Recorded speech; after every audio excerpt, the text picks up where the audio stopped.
آج انشاءاللہ ہم حافظ کی ایک غزل پڑھیں گے، غزل نمبر 198۔ یہ ایک مکالماتی غزل ہے، ڈائلاگ کی شکل میں ہے۔ شاعر کچھ عرض کرتا ہے، اس کے جواب میں محبوب جواب دیتا ہے، ایک شوخ سا جواب۔ تو اس میں بہت خوبصورت مضامین آئے ہیں۔ اس میں سے اکثر اشعار کو مجازی اور حقیقی دونوں معنی پہنائے جا سکتے ہیں، دونوں تعبیریں ان کی ہو سکتی ہے۔ ہم پڑھیں گے، یہ قاری سننے والوں پہ ڈیپینڈ ہے، دوسروں پہ ہے کہ کس طرح کے معنی پہناتے ہیں۔ گفتم کیم دہان و لبت کامران کنند، گفتم کیم دہان و لبت کامران کنند، گفتہ بچشم ہرچ تو گویی چنان کنند۔ حافظ کہتے ہیں، محبوب سے عرض کرتے ہیں،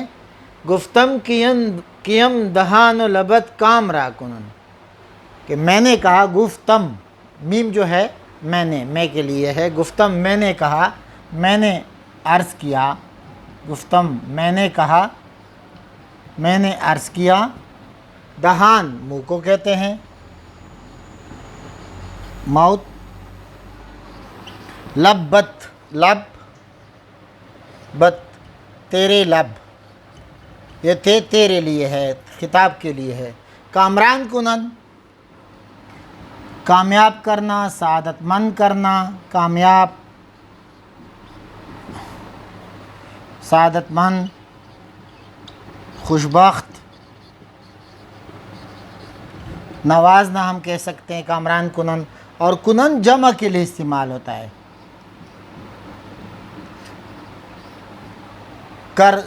کرتے ہیں، کرنے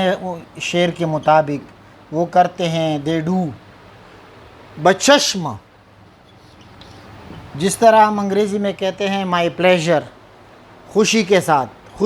ساتھ، سر آنکھوں پہ، تو اس وقت استعمال ہوتا ہے سر آنکھوں پہ، وتھ پلیجر، انگریزی میں کہتے ہیں وتھ پلیجر۔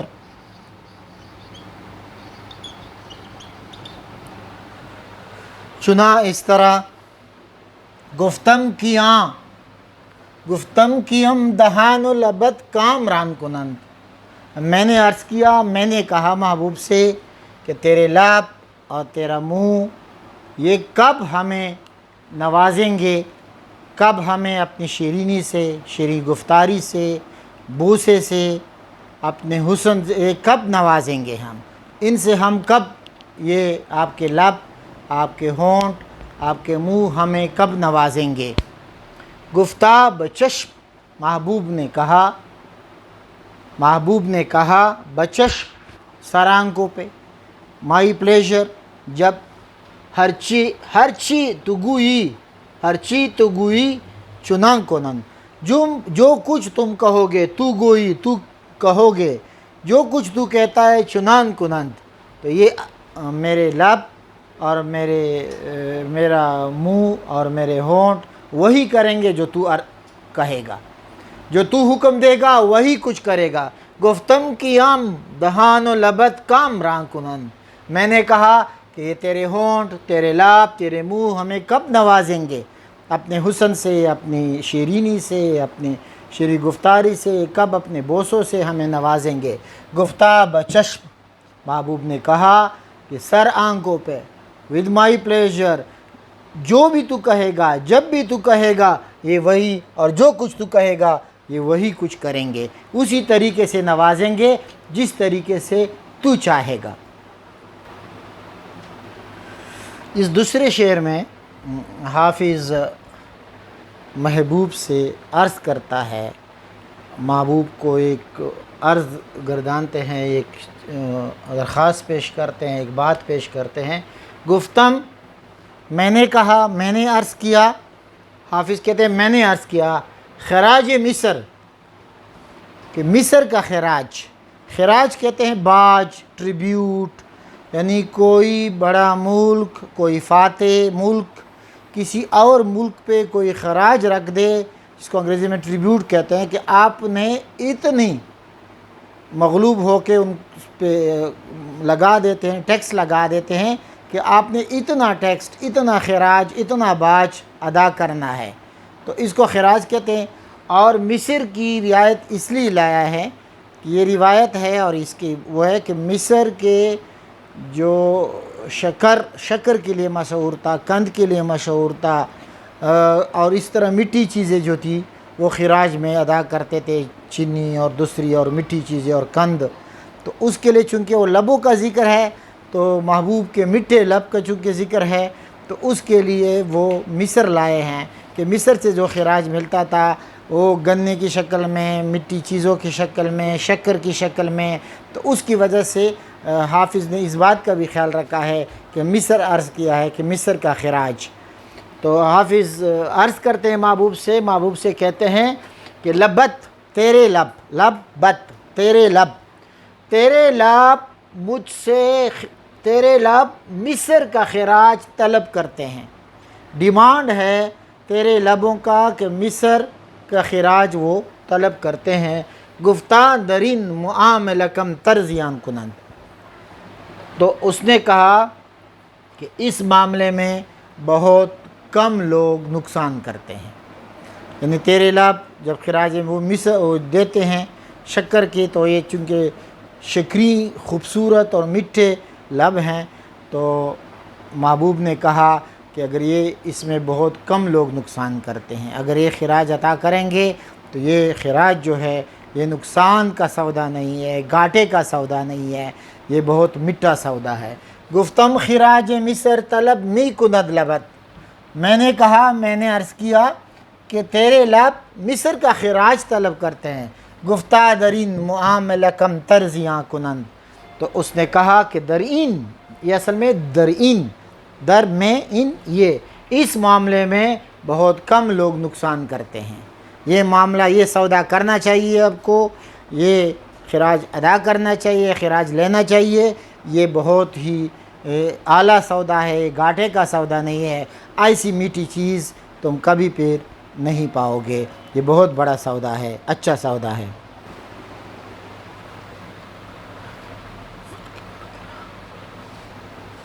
گفتم بنکتہی دہنت خود کی بردرا،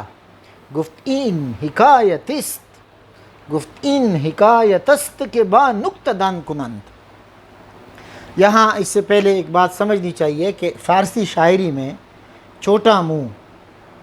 اس کو بہت حسین سمجھا جاتا ہے، خوبصورت سمجھا جاتا ہے، اس لیے حسین منہ کو، چھوٹے منہ کو غنچے سے تشبیہ دی جاتی ہے۔ غالب نے بھی یہ تشبیہ استعمال کی ہے، میر نے بھی استعمال کی ہے، اردو میں بہت سے شاعروں نے استعمال کی ہے، فارسی میں عام ہے۔ تو فارسی شاعری کی جو روایت ہے اس میں چھوٹا منہ، غنچے جیسا منہ اس کو پسند کیا جاتا ہے، تو اسی سے میر نے، غالب نے، دوسروں نے اس کو استعمال کیا ہے۔ یہاں حافظ بھی اسی پس منظر میں یہ بات کہتا ہے، اور نکتہ داں اور نکتہ، اور یہ بہت ہی خوبصورت اس میں آپس میں تجانس ہے، آپس میں نسبت ہے، اس کو بھی ذہن میں رکھنا چاہیے۔ گفتم بنکتہی دہنت خود کی بردرا، میں نے کہا کہ تیرے منہ کا جو نکتہ ہے، جو چھوٹا سا منہ ہے جہاں منہ کھلتا ہے، نکتے کو تشبیہ دی ہے، اس میں عارفانہ اور حقیقی وہ بھی ہے، چونکہ سارا علم ایک نکتے سے شروع ہوتا ہے، تو یہاں بھی ساری حقیقت کا مطلب بھی ہے کہ اس حقیقت تک کون جا سکتا ہے، اور یہاں مجازی معنی ظاہر طور پر ہو سکتے ہیں کہ میں نے محبوب سے عرض کیا کہ تیرے منہ دہنت، دہن منہ کو کہتے ہیں، دہن منہ، موت، اور دہنت تیرا منہ کی بردرا، کون اس تک رسائی حاصل کر چکا ہے، بردن لے جانا، راہ، کون رسائی حاصل کر چکا ہے، کون پہنچ چکا ہے، پہنچ سکا ہے۔ میں نے عرض کیا کہ تیرے منہ کے نکتے تک، تیرے چھوٹے منہ تک، تیرے ہونٹ کون رسائی حاصل کر چکا ہے، کس میں یہ دم ہے، کون تیرا وصال حاصل کر سکتا ہے۔ تو گفت، محبوب نے کہا، ان حکایت است، یہ ایک ایسی کہانی ہے، یہ ایک ایسی حکایت ہے کہ با نکتہ دان کنند، کہ یہ نکتہ دانوں سے یہ کہانی بیان کی جا سکتی ہے۔ یہ عام لوگوں کا کام نہیں ہے کہ وہاں تک پہنچ سکے۔ یہ دیکھے کہ یہ نکتہ اور یہ نکتہ کہ جو نکتے جانتے ہیں، باریک باتیں جانتے ہو، بہت بڑے علم کے مالک ہو، جو چھوٹی چھوٹی باتیں جان سکے ہو، کہتے ہیں یہ چیز انہی کو حاصل ہو سکتی ہے، اس لیے ہم اس کے حقیقی معنی بھی کہہ سکتے ہیں۔ گفتم بنکتہ دہنت خود کی بردرا، میں نے کہا کہ تیرے منہ کے نکتے تک، تیرے منہ تک، منہ کی حقیقت تک، تیری حقیقت تک کون پہنچ سکتا ہے، کون رسائی حاصل کر سکتا ہے؟ گفت این حکایت است کہ با نکتہ دان کنند، اس نے کہا کہ ایک ایسی کہانی ہے، ایک ایسی بات ہے، ایک ایسا راز ہے کہ جس تک صرف نکتہ دان پہنچ سکتے ہیں، کہ یہ بات نکتہ دانوں سے بیان کی جا سکتی ہے۔ گفتم صنم پرست مشو با سمد نشین، میں نے کہا صنم پرست مشو، صنم پرست مت بنو۔ میں نے اپنے دوست سے کہا، یار سے کہا کہ تم صنم پرست مت بنو۔ عارضی محبوب، مجازی محبوب، اس دنیا کے جو محبوب جس کو صنم کہہ سکتے ہیں، ان کو پوجنے والے مشو، مشو مت بنو، مشو مت ہو جانا، مت ہو جانا، مت بنو، ڈونٹ بی۔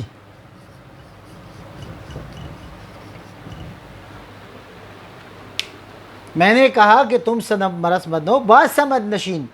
اصل میں سمد اور صنم میں وہ ہے، صنم عارضی مجازی محبوب، سمد خدا کا ایک نام بھی ہے جس کو بے نیاز بھی کہہ سکتے ہیں۔ قرآن میں بھی کل سورہ اخلاص میں بیان ہوا ہے اللہ صمد، تو وہ سمد اور صنم، تم سمد کے ساتھ بیٹھو، سمد کی پناہ لے۔ سمد اس چٹان کو کہتے ہیں جس میں لوگ خوف میں، بارش میں، طوفان میں پناہ لیتے ہیں، مجبوروں کی پناہ گاہ، اس کے ساتھ بیٹھو، اس کی پناہ لو۔ محبوب نے کہا، گفتہ کہا بکوئے عشق، اس نے کہا بکوئے عشق، کو کہتے ہیں کوچا، کو بکو، کوچا گلی، اس نے کہا کہ عشق کی گلی میں ہم این و ہم آن کنند، کہ عشق کی گلی میں یہ بھی وہ لوگ کرتے ہیں، عاشق یہ کام بھی کرتے ہیں اور وہ بھی کرتے ہیں۔ گفتم صنم پرست مشو با سمد نشین،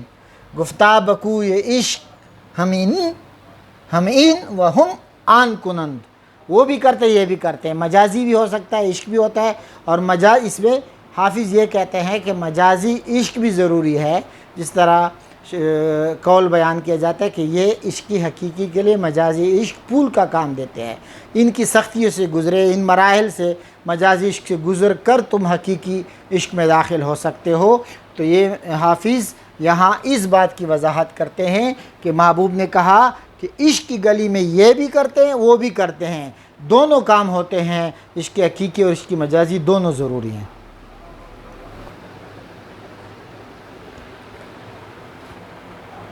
ابھی حافظ کہتے ہیں، چونکہ یہ مکالماتی ڈائلاگ غزل ہے، حافظ ایک بات کہتا ہے، محبوب جواب دیتا ہے، گفتم شراب و خرقہ نہ آئین مذہب است، میں نے کہا کہ یہ شراب اور یہ خرقہ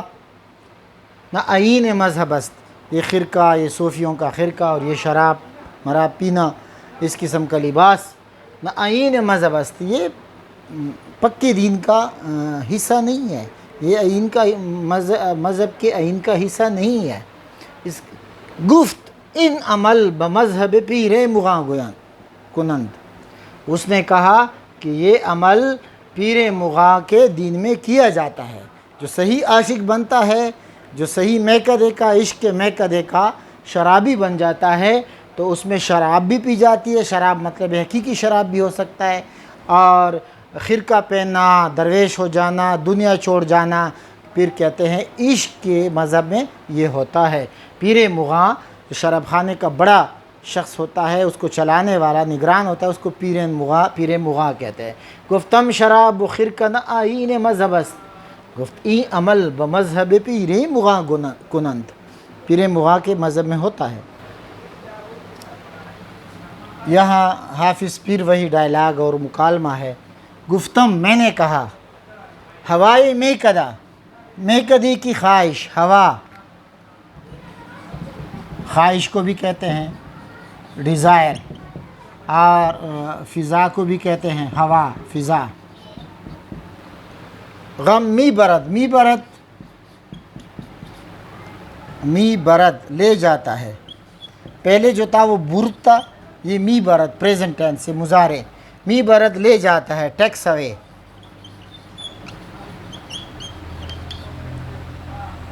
کسان، کس شخص کو کہتے ہیں، پشتو میں بھی ہماری اس میں اردو دوسروں میں بھی استعمال ہوتا ہے، شادمان، خوشحال۔